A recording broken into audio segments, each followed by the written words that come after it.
புதுசா ஒரு puff hand ஓகேங்களா. இது ஸ்லீவ்ல வந்து ஒரு டிஃபரெண்டான ஸ்லீவ் தான். இது வந்து டபுள் கலர்லயும் பண்ணலாம், சிங்கிள் கலர்லயும் பண்ணலாம். இப்போ நான் சிங்கிள் கலர்ல பண்றேன், அப்புறமா நான் டபுள் கலர்லயும் கூட இன்னொரு வீடியோல டபுள் கலர் போட்டு காட்டுறேன். அதுவும் ரொம்ப ரொம்ப ஈஸி தான். ஆனா ரெண்டுமே ஒண்ணுதான். ஆனா ஒரு கலர் சாரி டபுள் கலர் இருந்துச்சுன்னா அது போட்டாலும் ரொம்ப அழகா இருக்கும். இப்ப எல்லா பெண்களும் இதை ரொம்ப விரும்பி கேட்கறாங்க ஓகேங்களா. அதுக்கு பாத்தீங்கன்னா நீங்க எப்ப மாதிரியே இதுக்கு நான் ஏற்கனவே உங்களுக்கு சொன்ன மாதிரிதாம்மா, எப்பவுமே இந்த பஃப் ஹேண்டு ஒரு டிஃப்ரெண்டான ஸ்லீவ் வந்து வேணும் அப்படின்னு நினைச்சிட்டீங்கன்னா நீங்க அப்ப வந்து உங்க சாரில இருந்து கொஞ்சம் துணி எடுக்கிறதுக்கு அனுமதிச்சுக்கணும். அப்புறம் அதே சமயத்துல எக்ஸ்ட்ரா துணி வாங்கிக்கணும் ஓகேங்களா. இப்ப வந்து இது வேஸ்ட் கிளாத்ல தான் நான் பண்றேன், இதை நான் யூஸ் பண்ண போறது ஓகேங்களா. நம்ம கிட்ட இருக்கிற கிளாத், அதாவது உங்களோட கையோட லென்த்துக்கு அந்த பிளவுஸ் கட் பண்ணுவீங்க தெரியுங்களா, அந்த நீளத்துக்கான துணிவை எடுத்து வச்சுக்கோங்க. இங்க இந்த அளவுக்கு நான் நீளமா துணி எடுத்து வச்சிருக்கேன் ஓகேங்களா. இது சிங்கிள் கலருக்கு ஓகேங்களா. இதுவே டபுள் கலர்னா நீங்க பாத்தீங்கன்னா சாரில இருந்து ஒரு பிட்டு நீளமான பிட்டு கட் பண்ண வேண்டியது வரும்.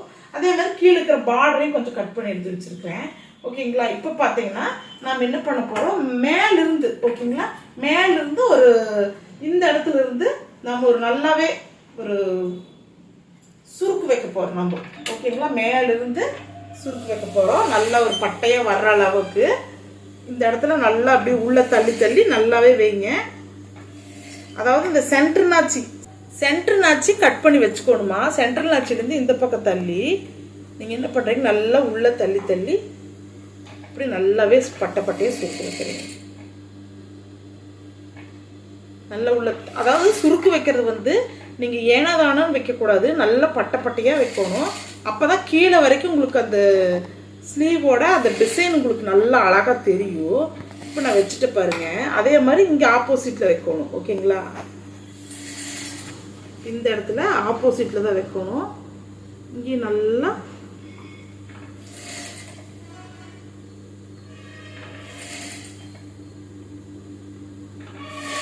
மேலே எந்த அளவு வைக்கிறீங்களோ அதே மாதிரி கீழேன்னு அந்த அளவு வச்சுக்கோங்க.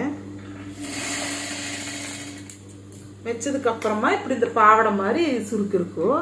இப்போ நீங்க என்ன பண்றீங்க, சென்டர் இந்த இடத்துல இருக்குதுங்களா, இந்த இடத்துல இந்த சுருக்கு கரெக்டாக இருக்குதான்னு பார்த்துக்கணும். இந்த இடத்துல இப்படி பார்த்துட்டு இங்கே இந்த சுருக்கை கரெக்டாக வச்சுக்கணும். இதை கரெக்டாக இந்த இடத்துல கொண்டு வந்துக்கணும். இந்த இடத்துலையும் சுருக்கு கரெக்டாக இங்கே வச்சுக்கணும். இந்த சுருக்கையும் கரெக்டாக இங்கே சென்டரில் கொண்டு வந்து கரெக்டாக எல்லாம் வச்சிடணும். அதே சமயத்தில் இங்கிருந்து இந்த சுருக்கையும் கரெக்டாக எடுத்து வச்சுக்கணும். இப்படி மேலே நீங்கள் கரெக்டாக எடுத்துட்டிங்கன்னா அது கரெக்டாக உங்களுக்கு இந்த இடத்துல வந்துடும். எல்லாமே ஒரே இடத்துல வர்ற மாதிரி வச்சுக்கணும் சரிங்களா. இப்படி வச்சதுக்கு அப்புறம் நீங்க என்ன பண்ணீங்க, இந்த இடத்துல அடிச்சுக்கிறீங்க கொஞ்சம் கரெக்டா. அடிச்சதுக்கு அப்புறமா அந்த பீஸை கொண்டு போய் அடுத்தடுத்த பீஸ்ல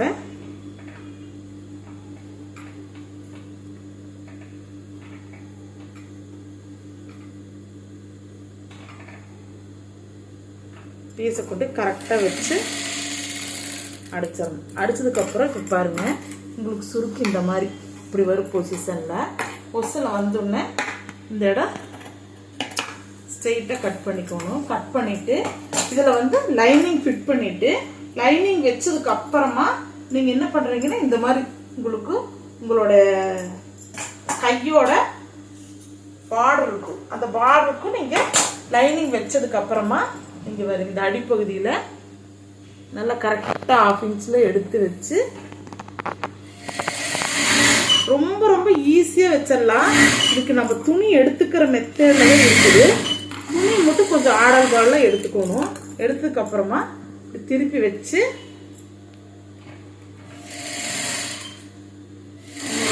கொடுக்கலாம்.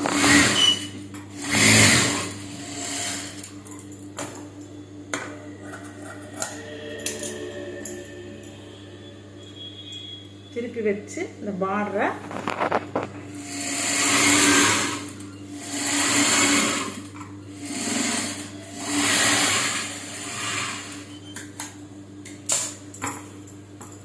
பாருங்க. இந்த கையை நம்ம இந்த சுருக்கு வச்சாச்சு.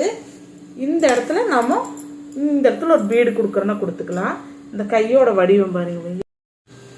இப்போ பார்த்தீங்கன்னா ஃபுல்லாக முடிஞ்சுது. உங்களுக்கு உள்ள லைனிங் வச்சு நீங்கள் அடித்து திருப்பி நார்மலாக எப்பவும் மாதிரியே கையை தைச்சிக்கலாம். இது வந்து சிங்கிள் கலர்ல. இப்போ உங்க சாரி வந்து இந்த மாதிரியே வந்து பார்டரும் ஒரே கலரு, சாரி ஒரே கலரு, எனக்கு இந்த மாதிரி ஒரு பஃப் கேன் போடணும் அப்படின்னு நினைச்சீங்கன்னா நீங்க உங்க சாரி உங்க பிளவுஸ்ல இருந்தே அப்படியே சிங்கிள் கலராகவே எடுத்து நீங்க போடலாம். ரொம்ப டிஃப்ரெண்டா இருக்கும். டபுள் கலரா சாரி இருக்குது அப்படின்னா அதுக்கு வேற மெத்தேடு, அதாவது பிளவுஸ் இருக்கிற மெத்தேட்ல வேற கட் பண்ணி தைக்கணும். அந்த சாரில இருந்து கொஞ்சம் கட் பண்றது வந்து உள்ள சுருக்கு மாதிரி வைக்கணும். அது அந்த வி ஷேப்ல வந்து உள்ள இருந்து அந்த பஃப் மட்டும் தூக்கி நிக்கிற மாதிரி இருக்கும். உங்களுக்கு அந்த மாதிரி டபுள் கலர் கை வந்து இன்னும் ஈஸி மெத்தட் உங்களுக்கு சொல்லி கொடுக்கணும்னா நீங்க கமெண்ட்ல கேட்டீங்கன்னா நான் அடுத்த வீடியோல உங்களுக்கு அந்த ஈஸி மெத்தட்ல டபுள் கலர் துணியில எப்படி தைக்கலாங்கிற சொல்லித்தரேன். ஓகேங்களா? பாய், வணக்கம்.